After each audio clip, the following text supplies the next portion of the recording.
Alors, écoute, j'en ai rien à faire de savoir que c'est notre meilleur client ou que c'est cela. Aussi, à un moment, le gars, il doit comprendre qu'il y a des limites. On ne peut pas se comporter comme ça avec ses fournisseurs. Hein. Ah, vous êtes là. Alors aujourd'hui, je ne sais pas si ça vous est déjà arrivé d'avoir des fois, tu reçois un coup de fil, tu reçois un mail et tu as envie d'étrangler quelqu'un.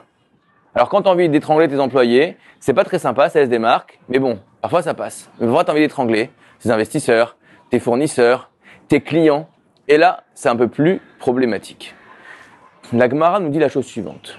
Toute personne qui va détruire ses vêtements, jeter son argent par les fenêtres dans sa colère, qu'il soit à tes yeux comme un idolâtre.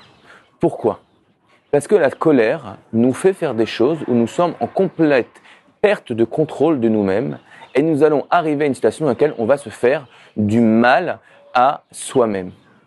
Il faut savoir une chose, l'immense majorité des startups qui finissent malheureusement à la poubelle, la faute de l'échec vient d'une dispute entre les fondateurs, les partenaires.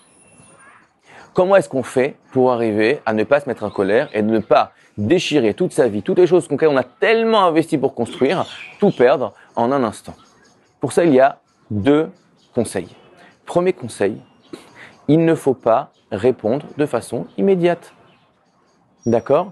Yaakov Avinu a dit à son fils Réhouven, tu es trop emporté. Comme tu es trop emporté, tu ne pourras pas être le leader du peuple juif, tu ne pourras pas être le roi du peuple juif. Si tu veux être un roi, si tu veux mener à terme des projets, tu ne dois pas répondre de façon immédiate, tu dois prendre ton temps et réfléchir, laisser la nuit, et au pire, tu répondras demain, mais tu verras que dans la majorité des cas, tu verras que tout va bien et qu'au fond, il n'y avait pas vraiment de raison de se mettre en colère. Ça, c'est le premier conseil. Deuxième conseil, réfléchissez toujours quel est votre intérêt. Effectivement, vous êtes énervé, effectivement, il a peut-être mal agi, mais est-ce que vous êtes venu pour faire un cours d'éducation, pour éduquer le monde, ou est-ce que vous êtes venu pour faire travailler votre business, faire travailler votre entreprise et mener à bien des projets? Vu que la réponse est sûrement la deuxième option, eh bien, je vous invite tout simplement à dire il m'a mis en colère, mais business is business. Moi, je suis venu pour faire ceci, cela. Éventuellement, si je dois lui dire quelque chose, je peux le dire. Mais la colère ici ne réglera rien, ne m'aidera en rien.